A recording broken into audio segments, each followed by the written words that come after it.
All right. So, good evening and welcome. Please, please tell us your name. My name is Ayo Makinde. That's my stage name. That's my personal name. That's my every name. All right. Interesting. How long have you been in the broadcast field? April 2021, maybe 30 years Wow, since I've been in broadcast. Yeah. 30 years. That's a long time. So definitely you must have um, a lot of experience. What was it Well, like back then when you joined the broadcast field? What were the requirements for employment then? first of all, the standards were very high at the time. How do you mean? There are certain prerequisites that if you don't have it, don't even consider it. There wasn't so much influence of social person, sent social person, consequently, you have to take him or else. No, that wasn't so much at the time. The entry level, well, qualifications, academic qualifications were necessary but not crucially important. Now, there is something that we need to understand. In every industry, there are what you would call core services, there are what you would call support services. Core services will be the core broadcast functions, presenting, producing, engineering, and the like. Then support services will be admin, all things that facilitate the activities of the core services, admin, finance, accounts, and all of that shit right now. For presentation, the requirement is primarily do you have what it takes to present well? Like Sound words right, to speak words right. Okay. Natural ability, natural gifts, natural skills of speaking, natural skills of communication. Whether it's for English presentation or local to dialectal presentations, that's crucial at the time. All right. So However, it's talking about your get academic qualification. academic qualifications were more for the state services because of all the bureaucracy of promotion and all those things. Those things are very important as well. And for those who had what you would call the standard qualification, they kind of had a path. All right. Okay. For those who didn't have, the core academic qualifications, they had another path altogether. For those who don't have certain qualifications, they can only rise so high in the sector in public service. But in private service, it's really completely who you know. You'd find probably in private service, for it, whether you have a master's degree, a doctorate, or professorial degree, someone with a diploma who has the skills and the competence to lead would be your boss. Wow. So it's about skills. It's about skills. Now, is that a good thing or a bad thing? I'll come to that. Now, so for the entry level, depending on what departments you fall into, if you're going for presentation, and presentation also, you know from experience as well that it falls into two categories. There are those who present only programs, and there are those who are what you call duty continuity announcers. Those are the ones who run shifts and stuff like that. Yeah. The entry qualification at the time for presentation is primarily your skills. Even after you get into the organization, to perform in the different sectors, in the different departments, depends on your skills, depends on your capacity to present. That's for presentation, whether it's for news reading or for live entertainment programs, variety and live entertainment programs, as we call them at the time, whether it's for music programs, whether it's for discussion programs, whether it's for interview programs. formal or informal programming, the skills differ, and you will be assessed as an audition based on that. Audition. If you are dialectal, yes. If you are dialectal, it will be no. If you will be able to get out of it and get on the straight and narrow, the standard in broadcasting at the time was British English. You spoke British English, then you get it. That question. British Yes, English. that was the standard because that's the English. official. Yes, so that's the official language of Nigeria, passed down from the colonial masters. Okay. What was It's the a lot function of different now. auditioning? As I said, auditioning is to assess your basic capacity, your basic skills. It doesn't automatically get you to start presenting immediately, because you will still have to, if you're going to be a DC, a duty continuity announcer, you're still going to have to talk at the microphone for something in the region of 3 to 6 months before you give a time check. Excuse me? You're gonna, yes. Please mark my words. Gawk. You will be looking at it, you'll be literally watching the microphone. The day you have it, the opportunity to speak for the first time, you said, well, then there were no phones. So there was no way you could call us of your family and friends. No, you're going to go on the microphone. Interesting. It happened to me. Yeah, I can tell. So that's what happened. 3 to 6 months after that. And it's immaterial who you are, where you're coming from. What's important is the standard. All right. So that means that the bosses wanted to maintain. All right. That means that training was key for broadcasters. Formal. Yes, whether it's formal, and I'm talking for presenters now. Yes. Whether it's for the formal broadcast training or informal broadcast training, there is what you call in-house training. All right. In-house training are weekly clinics. Click on anyone's presentation in the course of a week. Usually it's like Wednesdays or Thursdays of most broadcast organizations at the time. So one of them will be played over and over again in a set, and people are supposed to pick lessons. So you are literally a guinea pig, so to speak, for the production.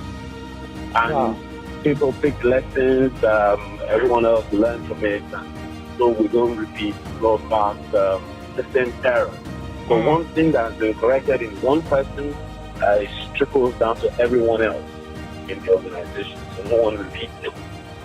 And that's when many of us growing up then knew the difference between gigantic and gigantic.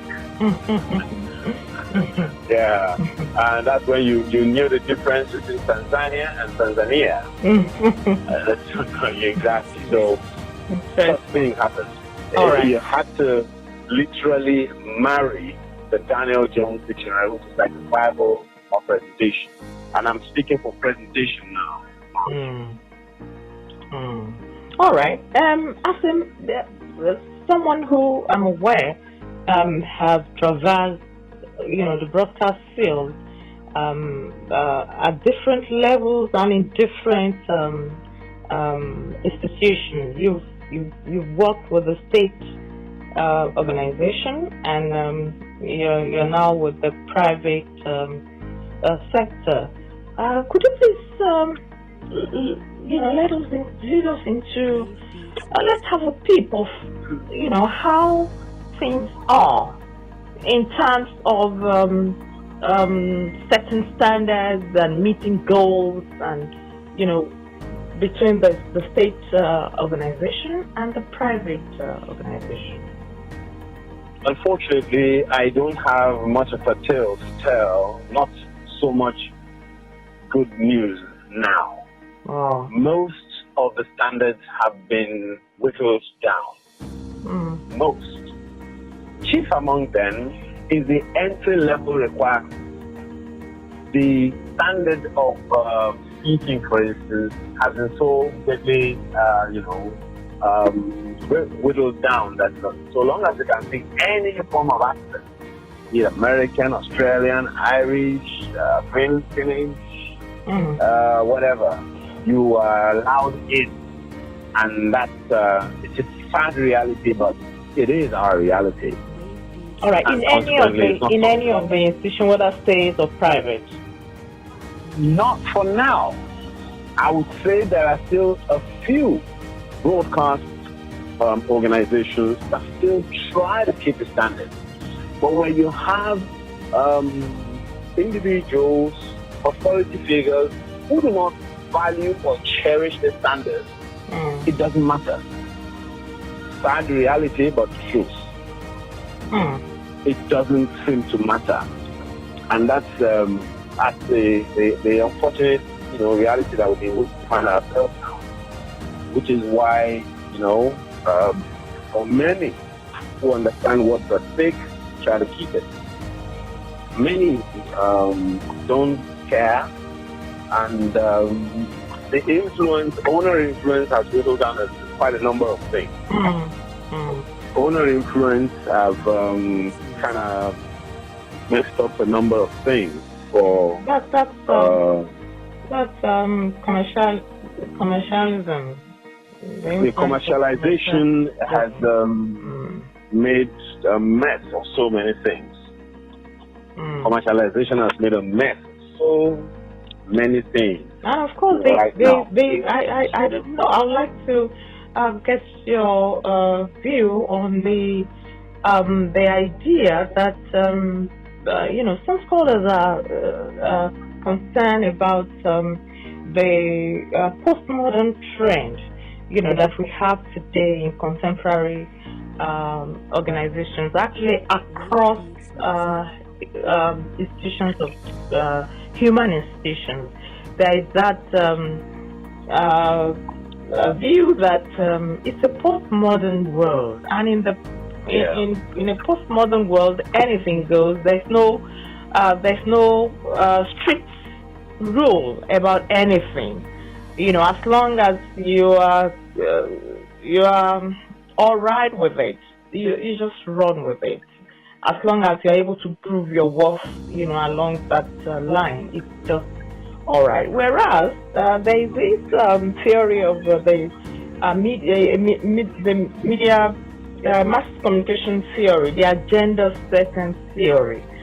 That the media set the agenda for the society, and they do this in a number of ways. But these days, when the media, itself, it's not focusing on standards as it were. So how does it set agenda? So is there no contradictions here? And then is this not leading to a breakdown? What would you like to say? I say something about the commercialization, right? Yeah. Now, what's important in commercialization is how many eyeballs or how many eardrums do you attract? What's your age? What's your UPS? Okay, ahead, what you want to qualify USP, ahead of your competition. Now, the primary product of broadcasting is content, irrespective of what kind of content it is, right? The news, music, comedy, whatever it is. Now, as opposed to back then when you had broadcast organizations with jack of all trades, we now have media houses that specialize. Okay, this is a news channel, this is a music channel, this is a movie channel. Those are some of the elements of the postmodern world. Yeah. Postmodern trend in broadcasting. And then there are many platforms now that are largely unregulated. Right? Yeah. One of them, of course, is popular YouTube, where you have people who do video logs, audio logs, you can call podcasts, and then blogs. So, and then many of them are popular people who thrive on the number of likes, number of shares, clicks, number of shares, and all of that. So the more controversial the content is, the more eyeballs and eardrums you get. So most of the regulated media cannot do some of those controversial content because they are regulated. Yeah, they need to make money too. Exactly. So yes, they do have to make money, but there are always ways to make money. Because the truth still is, when people want authentic information, they do go to the regulated media. That is the truth. There's a lot of fake news on social media. And that is why the authentic media, the regulated media, is also on social media. So when people want the truth, but when people want to verify facts, they go to the regulated media. That one is still there. So now, in the postmodern world, clearly the challenge is there. There is a concept you may be aware of. Over the past few years, asking the question, who breaks the news? The social media or the regulated media? Social media will always break the fake news. Sure. Will always break the sensationalized news. All right, the sensationalized information, yellow journalism, as you call it. But people will always want to say, is it true? Is it true? Until they hear from certain specific organizations like channel television and the rest. Only then will people believe, or they see it on the Guardian newspaper or any of the other media, who are also, by the way, in the postmodern world, also doing a version of broadcasting. You have Guardian TV, you have Punch TV, you have all of those newspapers also doing audiovisual content now. So it's quite an array of stuff to get in, to rein in, so to speak. The challenge of regulation is quite a lot now, because on the one hand there is content, or there are things to regulate. On the other hand, there is a thin line between regulating media and stifling free press. So it's quite a lot. Yes. Now let's do a projection here. If we have to work, hard towards going back to setting the standards, in spite of, even within the postmodernist system that we are in the contemporary world, is it still possible for us to at least set a kind of standard? And if that is going to be a reality, how do you think we can go about that? Setting standards can only be done through multilateral collaborations. All right. Definitely, it has to be multilateral collaboration. Broadcast organizations are in it for the money. The regulator is there to ensure that they do not do just about anything in the name of making money. Then there are professionals like yourself who are academics, right? For instance, the Association of Phoneticians and Phonologists and other related bodies have to find a way to collaborate, marry the media, the academics in the field with those who get the theory as well as the practitioners. They need to come on the same table and collaborate multilaterally until we can come to an agreement of sorts. Even in core broadcast practice, there are those who insist on standards, and they are not very popular. Those who are pretty much on the same page with academics. And they may not be making enough money. They will not make enough money. So how do you marry professionalism with commercialization? It is to recognize one very important thing that most people in my practice do not understand. They call entertainment an entertainment industry. Personally, I don't believe in it. Why? Because there is no entertainment content that is empty of information or education and gets popular. None. Wow. Even as simple as the one that threaded a little while ago, Lori Rock. What's the man saying? Stop lying. So show me any trend, anything that trended. One was trending recently about the Minister of Defense, who was mispronouncing certain things. Yeah. The message is quite clear. Why should someone of such high caliber, be sounding the English language so wrong? It only puts two questions out. Number one, what kind of educational standard brought such an individual, such a hierarchy, level position? So any content, any content that is going to go far must have information and education with entertainment. I say with entertainment because entertainment is not a content on itself. Yeah. Entertainment is supposed to be the site, the seasoning, the salting, the spicing of that content. To education and exactly. Yes. So if you are going to get this standard right, we need to recognize that there's a way to give people what they want. Don't just give it the way they want, the way you want to give it to them. Give it to them the way you know that they will accept it. It's like training a child.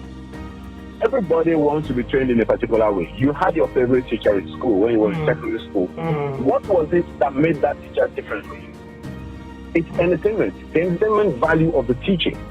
It's still right there. So if all you do is just, I have a lesson note, and you just go and read the notes, the students may not even remember. So, but if you are a little entertaining, add some curry, and pepper into the mix of teaching, students will not forget it. Yes. That's what I think we should do. In one way, we should target this standardization as well. Wow, wonderful. Thank you so much. We've really done so much. I think so. For now, I want to say a very big thank you to you for this opportunity. You're welcome. It's an ongoing research, so who knows? I may be back. Ask you a few more questions. I hope you readily grant oblige me the time next time. No problem whatsoever. Thank you very much. Thanks for the privilege. Thank you. Have a wonderful evening. Bye. You too.